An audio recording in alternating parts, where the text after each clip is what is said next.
Escuchar la voz de nuestra República y nuestras libertades. Por CX30, Radio Nacional, preguntamos, investigamos y analizamos lo que pasa en nuestro país. Queremos saber en dónde estamos. Nuestra soberanía democrática está al mejor postor globalista. Libertas Uruguay te propone defenderla. www.libertas.uy. ¿En dónde estamos? De lunes a viernes, a partir de las 10 a.m. Guión y conducción, Rubén Muyano. Buen día, República Oriental del Uruguay. Espero te encuentres bien. Buen día a todas las repúblicas del continente, de Latinoamérica. Estamos en CX30 Radio Nacional, 11:30 AM por aire, desde la ciudad de Montevideo, capital de la República Oriental del Uruguay, saliendo también por internet para el mundo, radionacional.com.uy, también por Facebook para el mundo, en donde estamos, es el mismo nombre, el dominio de nuestro Facebook tiene el mismo nombre del programa, en donde estamos ahora mismo, sí, saliendo en vivo al mundo por Facebook y también por internet, radionacional.com.uy, Facebook en donde estamos, por X,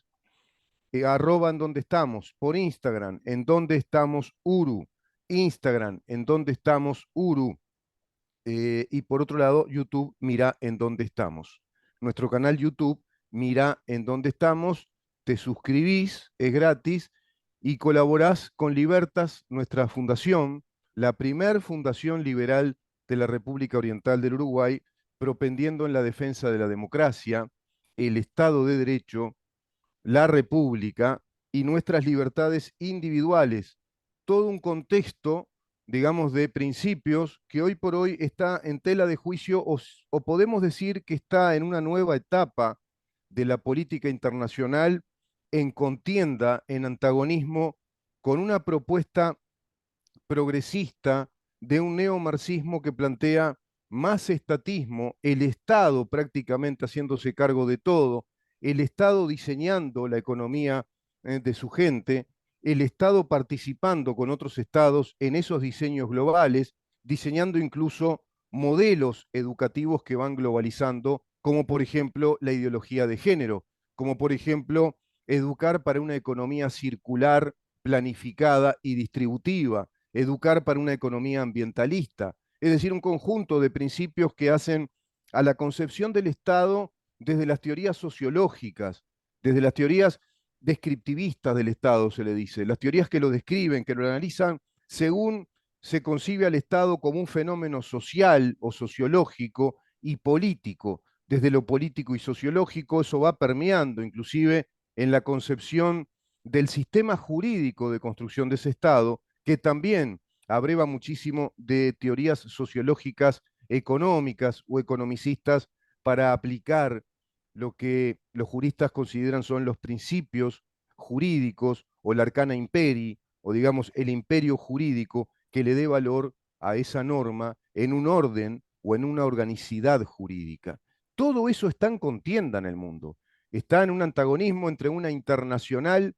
progresista, neomarxista, a su vez enraizada en América Latina desde una internacional continental que trasciende fronteras, por ejemplo, hacia España, como es el Foro de San Pablo y Grupo de Puebla, que ya plantea, digamos, una internacional comunista directamente, una internacional hacia el socialismo marxista con variantes, marxismo-leninismo, mezclado con el marxismo maoísta, con el marxismo trotskista, con el marxismo gramsciano, pero en definitiva, ese socialismo del siglo XXI que se plantea como proyecto del Foro de San Pablo es una inmensa internacional latinoamericana, una internacional comunista, es decir, una interrelación de naciones a través de grupos de izquierda, todas las izquierdas unidas en ese nuevo fenómeno que son las coaliciones, y esas coaliciones a su vez alineadas a movimientos sociales, llámese ONGs, y también sindicatos, a sindicatos que se van incorporando, nucleando en ese panorama de coaliciones entre lo político, lo sindical y lo social. En Uruguay lo tenemos clarísimo eso, ¿verdad? En Uruguay funciona, digamos que a modo de, si vos querés, de laboratorio, a modo de paradigma, esa coalición fuertemente alineada, es decir, el Frente Amplio, coalición política fuertemente alineada, y te diría que más que eso, ya mandatada directamente por el PIT-CNT, que a su vez nuclea todo tipo de organizaciones, no solo ya sindicales en el estricto sentido de la palabra, digamos desde la ortodoxia, de los sindicatos como ese grupo o esas organizaciones de trabajadores para negociar con los empleadores, sino que esos sindicatos únicos por actividad, nucleados en esa especie de federación o confederación sindical que lidera el PCNT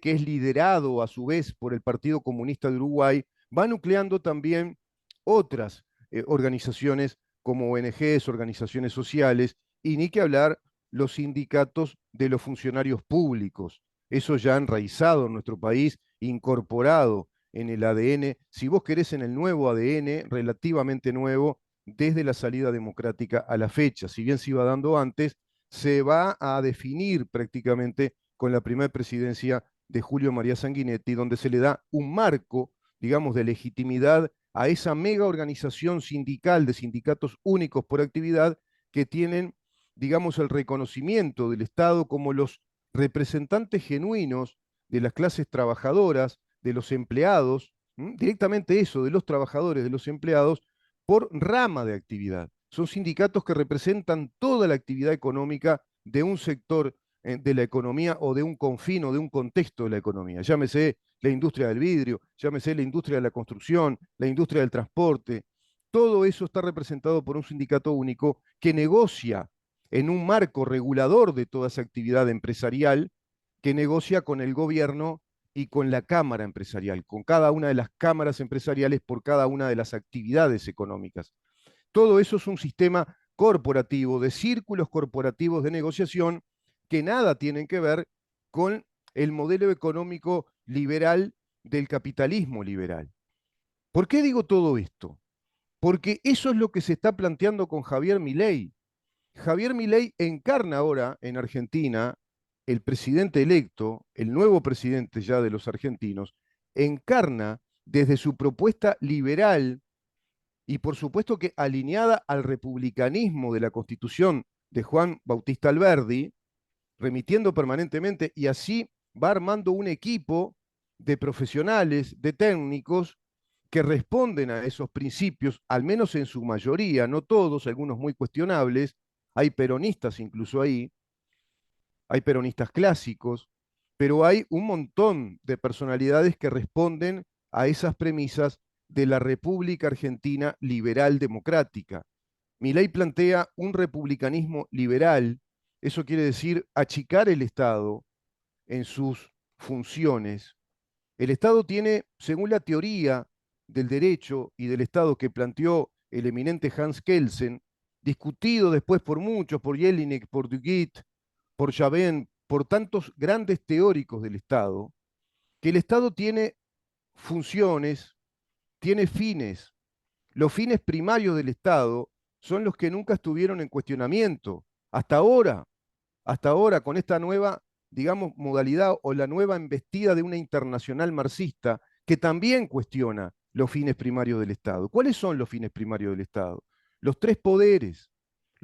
separados, poder ejecutivo, poder legislativo y poder judicial, con un sistema de contralor de poderes, pero que sean independientes y que den ese equilibrio republicano con los fines primarios del Estado. ¿Qué quiere decir fines primarios del Estado? Son los fines que le dan sentido, razón de ser al Estado, le dan el fundamento a su existencia, al menos a la existencia de esa modalidad o esa naturaleza del Estado, la que nosotros conocemos hasta la fecha, la que está escrita en la Constitución de la República, la que prescriben, la que escriben o consignan las constituciones republicanas del mundo. Es increíble que rescatando los principios fundamentales de la organización de nuestros estados, así naciendo también la Organización de las Naciones Unidas, naciones como unidades jurídico-políticas, desde esos fines primarios o esenciales, es decir, inexorablemente el Estado nace para cumplir esos fines, para legislar, es decir, para elaborar nuestras leyes, desde un orden jurídico, desde una organicidad legal, a través del concepto de una jerarquía jurídica como esa pirámide que planteó Kelsen para darle al orden jurídico de un Estado precisamente eso, un orden, y el orden se da a través de muchos principios, pero uno que es fundamental es la jerarquía de las normas. Las normas con sus características también. Hay normas especiales, hay normas generales, hay leyes, todas deben ser orgánicas, es decir, obedecer a ese orden jurídico, como factores integrados a un todo. Ese Estado tiene ese fin, por ejemplo, pero además tiene la finalidad primaria de aplicar esa ley, es decir, tiene la finalidad de la jurisdicción, es decir, interpretar y aplicar las leyes determinando justicia en el caso de conflictos, contiendas, en todas las áreas del Estado. Eso es el poder judicial, eso es el poder judicial, el que también de alguna manera va dictando derecho, va elaborando derecho, pero hacia casos particulares, con los magistrados, los jueces que bajo la más estricta responsabilidad aplican esa interpretación de la ley,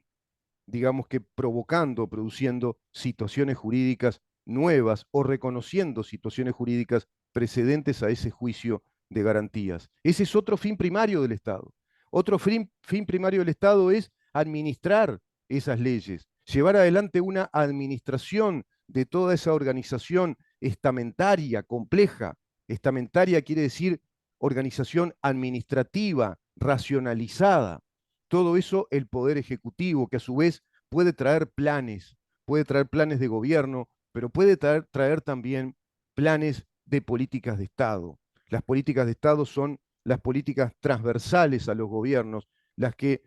la sociedad en su conjunto acepta desde el sistema político como un todo que represente a la sociedad, las acepta como políticas que trascienden los gobiernos. Eso se lo ve en los países centrales de Europa, se lo ve en los países integrados a la Unión Europea, se lo ve en países desarrollados como Estados Unidos, como el Reino Unido, como Australia. Tienen políticas de Estado. Las políticas de Estado se consignan en la Constitución, pero también se consignan en leyes de alta jerarquía como son las leyes de orden público. Leyes de alta jerarquía porque son leyes orgánicas que determinan todo un instituto jurídico que abarca un montón de aspectos de un confín del Estado. Una ley, por ejemplo, vinculada a la energía, una ley vinculada a lo financiero, una ley vinculada a la educación, una ley que establezca orgánicamente, como tenemos en nuestro país, leyes que son estatutos orgánicos del funcionamiento del Estado, por ejemplo. Una ley que crea un ministerio o saca un ministerio, o transforma ministerios en otros ministerios. Todo eso se convierte ya en política de Estado. Esa política de Estado atravesará períodos, atravesará gobiernos, y en ese sentido eso es mi ley hoy en Argentina. Mi ley es la necesidad histórica de un cambio profundo del Estado argentino que proviene de la otra estirpe, que proviene de la internacional neomarxista vinculada al Foro de San Pablo, con un sello fuertemente peronista, digamos que hacia la interna de Argentina, que proviene de esa tradición. Si bien ya el camporismo y el kirchnerismo son un desprendimiento de la ortodoxia peronista, tiene mucho del peronismo, porque el peronismo tiene mucho de estatista, de intervencionismo estatal y mucho de corporativista, es decir, integrar sindicatos a su gobierno, integrarlos en centrales únicas sindicales, integrar empresarios en esas cámaras de negociación. Qué parecido al Uruguay, ¿verdad? Qué parecido al Uruguay del vallismo, que proviene de esa vieja internacional socialista que planteaba esos paradigmas del Estado se hace cargo de todo, el Estado tuitivo, el Estado tutor, el Estado paternalista, el Estado empresario, el Estado empleador. En cambio, en el modelo liberal, el Estado es el máximo organizador eficiente, pero el mínimo en pretensión. Se minimiza la presencia del Estado. De eso se habla cuando se habla de achicar el Estado. Ayer escuchaba al economista Bernie Venegas Lynch, el hijo de Venegas Lynch, economista también, por supuesto, con una alta experticia en todo esto, diputado hoy por La Libertad Avanza, y en una entrevista muy interesante con el periodista Feynman, decía precisamente esto, todo esto, y que se plantea en este proyecto de mi ley la desregularización de las actividades económicas, bajar una cantidad de impuestos que atraviesan a la sociedad y la ahorcan. Es decir, ese Estado tan intervencionista es realmente una, digamos ya, zona selvática que está llegando hasta el cuello y apretando a la libertad del individuo, que lo está ahorcando, que no incentiva la producción, que no incentiva la formación de capital, que no incentiva la integración de capital desde el exterior a Argentina. Se hablaba ayer, por ejemplo, respecto a todo eso, después de esa entrevista que hizo Feynman con el economista Venegas Lynch, el doctor Sim, muchos de ustedes lo conocerán, de origen italiano, él es italiano, radicado y nacionalizado argentino, un alto experto, no solo en medicina, sino en lo empresarial, médico, comentarista, especialista del programa de Feynman, planteaba que él tiene cantidad de amigos italianos empresarios, grandes empresarios, que tienen nombres propios y nombres de empresas que están deseosas de invertir en Argentina si se dan estos cambios, si se libera el mercado, si el Estado libera al mercado de sus imposiciones, de tener un Estado tan mamotrético, tan presente, tan intervencionista, con tanta cantidad de impuestos, con tanto impuesto, con tanto fiscalismo, con tanta regulación también. Todo ese trámite de regulaciones administrativas obligatorias, coercitivas, con todo el peso del Estado, es una andanada de impuestos encubiertos que lo que está haciendo es desestimular. Lo mismo que el proteccionismo. El proteccionismo, el plantear la industria nacional, el plantear prohibir determinadas áreas o confines de las importaciones y exportaciones, todo eso atrasa a los pueblos, atrasa a los países, bajo esa receta también viejísima del socialismo proteccionista, nacionalista, que siempre propugnó, digamos, a modo de una retórica del poder populista, Cristina Fernández de Kirchner. Todo eso viene a sacar Milei, todo eso viene un equipo de gobierno a sacar la Argentina, que por eso hoy está con estas consecuencias económicas. Además de la corrupción, corrupción que la plantean impune, precisamente desde una justicia organizada de alguna manera o encubierta para dar impunidad a todo ese movimiento de tejes y manejes de prebendarios del Estado, de sindicatos agarrados del Estado, subvencionados. Terminar con la subvención a las empresas de transporte prebendarias, es decir, dejar de subsidiar al oferente, dejar de subsidiar la oferta y subsidiar la demanda, que la demanda crezca a través de un ámbito de competencia liberada, donde competirán los mejores, donde subsistirán los que tienen más capacidad de creatividad, mejor rendimiento, más servicio, mejor organización interna empresarial. Todo eso decía el economista. Ese es el capitalismo. El capitalismo es racional. El capitalismo nos enseñaba Max Weber que es la racionalización sistémica de la producción de bienes y servicios, es la racionalización de la organización de la empresa de acuerdo a las características propias de cada empresa, con la necesidad de racionalizar lo que se llama la especialidad del trabajo o la separación de las tareas laborales. Para que eso se produzca y se produzcan bienes, como decía el economista Lázari ayer también, se tiene que liberar el mercado. Tiene que ser un Estado mucho más pequeño, más chico. Y no quiere decir un Estado pequeño, un Estado ausente. Es un Estado que se, digamos, abroga los fines naturales del Estado,